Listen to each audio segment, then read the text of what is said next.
사랑하는 시흥 동산교회 성도 여러분, 좋은 아침입니다. 어제는 가을비가 내렸습니다. 오늘도 내릴지 말지는 잘 모르겠습니다.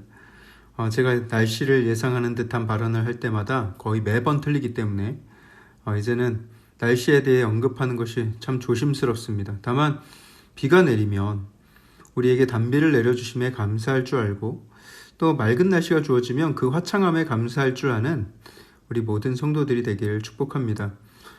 제가 하도 날씨 예상이 빗나가다 보니까 제가 날씨 언급할 때마다 미리 기상청 날씨 예보를 확인하고 말씀을 드리기도 합니다만, 심지어 그렇게까지 조심스럽게 얘기를 해도 당일이 되면 예보를 뒤엎고 틀리는 적이 많이 있었습니다. 마치 브라질의 그 전설적인 축구선수 펠레를 아시죠? 펠레가 월드컵 우승팀을 예상만 하면 그 팀은 그 해에 어김없이 늘 예선 탈락을 한다고 하죠. 세계적인 강팀인데도 펠레의 입에만 오르내리면 그렇게 되어버립니다. 그래서 펠레의 저주라는 말이 생겼을 정도죠. 근데 제가 날씨를 틀리는 것도 거의 그런 수준이다 보니 저 이제 날씨에 대한 언급을 포기했습니다. 결국 모든 주권은 하나님께 있고, 하나님의 주권 아래 이 모든 세상이 아름답게 보존되어 가고 있음을 깨닫게 됩니다. 기상청의 예보보다 하나님의 예비하심에 더 깊은 관심을 기울이며 살아야 하겠습니다. 자, 그럼 오늘 2021년 9월 29일 수요일 시동을 위한 메시지 지금 시작합니다.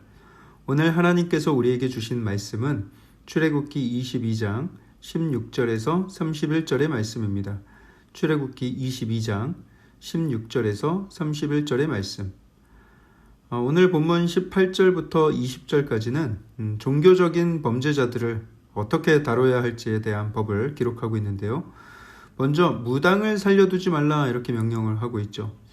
얼마 전 TV 프로그램에도 무당들이 등장해서 자신들의 정체가 얼마나 용한지를 겨루는 것을 보았습니다.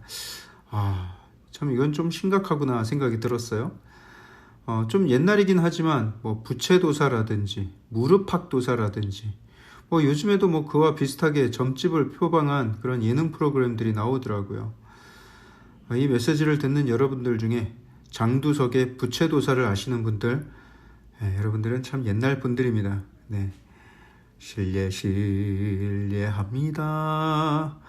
실례하세요. 이런 노래를 아시는 분들은 옛날 분들입니다. 네, 약간 이야기가 셌는데요.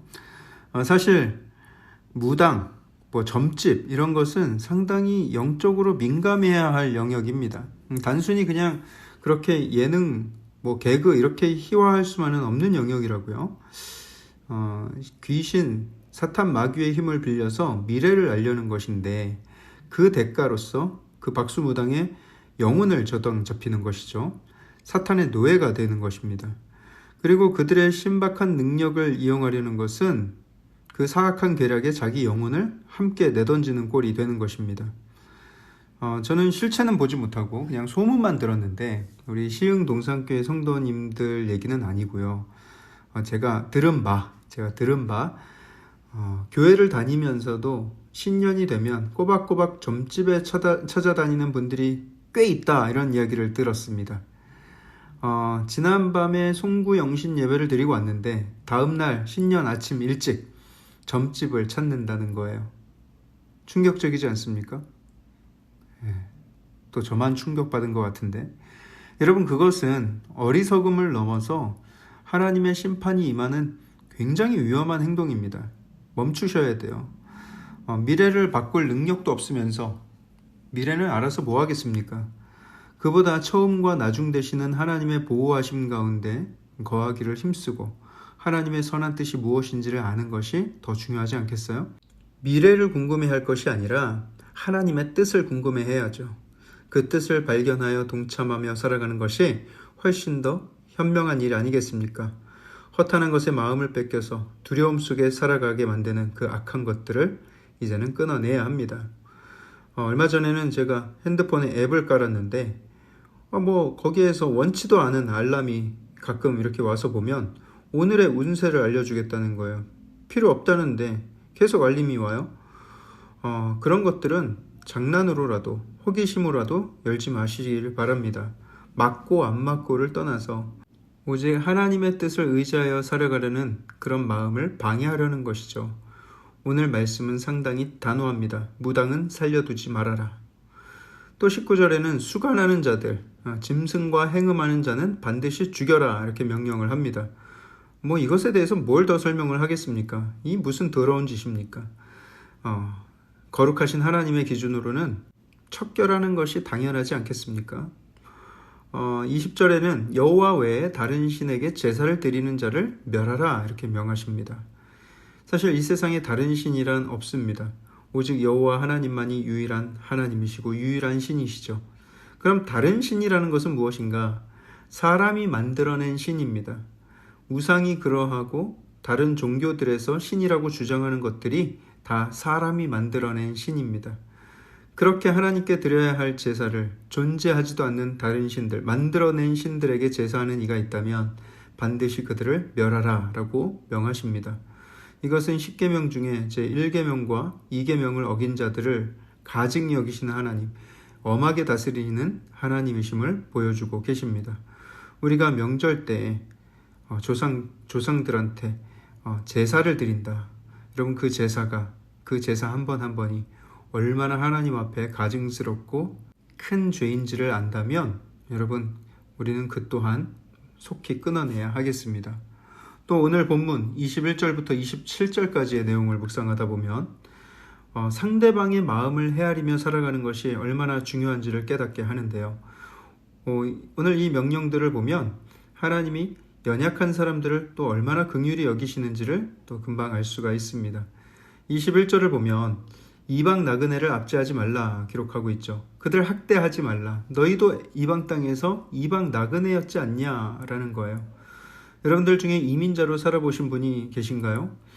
저는 고등학교 때 미국으로 이민을 가서 이민자로 18년을 살았습니다.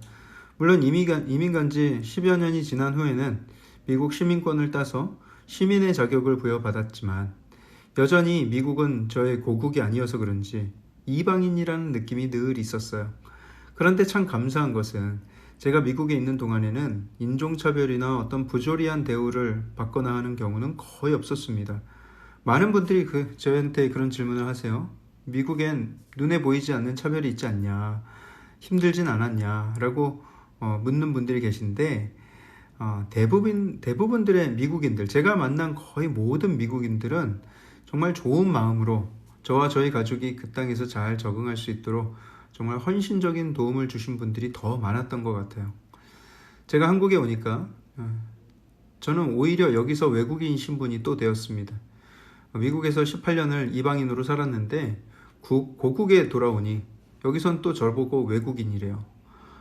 내 본향은 오직 하늘나라 뿐인가 하는 생각을 하게 됩니다. 그런데 여기 한국에서 제가 지내면서 외국인들을 볼 때마다 계속 제 눈에 그들이 밟혀요. 그들이 이 땅에서 겪을 그 고난과 외로움이 어떤 것인지 저는 너무 잘 알고 있기 때문입니다. 제가 미국에서 겪었던 것보다 오히려 훨씬 더 큰 어려움을 겪고 있는 것이 너무나 안타깝게 느껴지는 것이죠. 여러분, 우리는 이 땅에 함께 살아가고 있는 이 외국인들에게 긍휼한 마음으로 대해주어야 합니다. 저 김혁수 목사가 외국인이니까 저를 좀 잘 대해달라 이런 말씀은 아니고요. 이곳에서 힘들게 적응하고 있는 그 외국 사람들을 안타깝게 여기면서 따뜻한 말 한마디라도 건네준다면 그것이 선진 국민으로서의 성숙함이라고 여겨집니다. 상대방의 입장에 서보는 것, 그 마음이야말로 하나님 닮은 마음인 줄 믿습니다. 우리가 살고 있는 이 시흥시, 안산시에는 특히 외국인들이 많이 있죠. 이번에 글로벌 생명나눔과 함께 탈북민들에게 추석 선물 상자를 전달하는 일을 했는데요. 그게 얼마나 하나님 보시기에 기쁘고 아름다운 일이 되겠습니까? 앞으로도 우리는 나그네를 긍휼히 여기는 마음으로 그런 아름다운 섬김을 지속해 나갈 것입니다. 과부와 고아도 마찬가지예요. 그들을 해롭게 하지 말아라. 만약 그들이 나에게 부르짖으면 내가 반드시 그 부르짖음을 들을 것이다. 하나님께서 과부와 고아들에게 관심을 늘 기울이고 큰 긍휼로 그들을 대하시기 때문에 그들이 신음소리만 내도 하나님은 다 들으실 것이라는 거예요. 만약 그럴 경우에 24절을 보세요. 나의 노가 맹렬함으로 내가 칼로 너희를 죽이겠다. 너희의 아내는 과부가 되고 너희 자녀는 고아가 될 것이다. 굉장히 무서운 경고이죠. 우리 주변에 고아와 과부, 독거노인들과 몸이 불편한 장애인들, 싱글맘들, 연약한 상황에 처한 사람들, 우리가 그들을 긍휼히 여기며 그들을 위해서 어떻게 우리가 도울 수 있을지 늘 돌아보길 원합니다. 우리가 돈이나 시간이 많아서 도울 수 있는 것은 아닙니다. 돈인과 시간이 많은 사람들은 대부분 여행을 가더라고요. 봉사활동을 가진 않습니다. 그럼 누가 돕느냐? 돈과 시간과 상관없이 인애로 가득한 사람이 돕더라고요. 인애가 넘치면 돕지 않고는 견딜 수가 없게 되는 것이죠. 25절과 26절의 내용도 같은 맥락입니다. 가난한 자에게 너그럽게 대하라. 연약한 자를 억압하지 말아라. 돈을 빌렸다고 해서 그들의 옷을 저당 잡지 말아라. 저당 잡았더라도 해 지기 전에 돌려줘라. 광야의 밤이 얼마나 추운데 그들의 옷을 뺏으면 그들은 뭘 덮고 자겠냐, 얼마나 춥겠냐라는 거예요. 사랑하는 성도 여러분, 연약한 자를 긍휼히 여기시는 하나님의 마음이 느껴지십니까? 그 하나님의 사랑을 닮은 우리가 되길 원합니다. 하나님의 그 사랑을 닮은 성도들이 이 땅에 많아진다면 분명 이 세상은 지금보다 훨씬 더 밝게 빛나게 될 것입니다.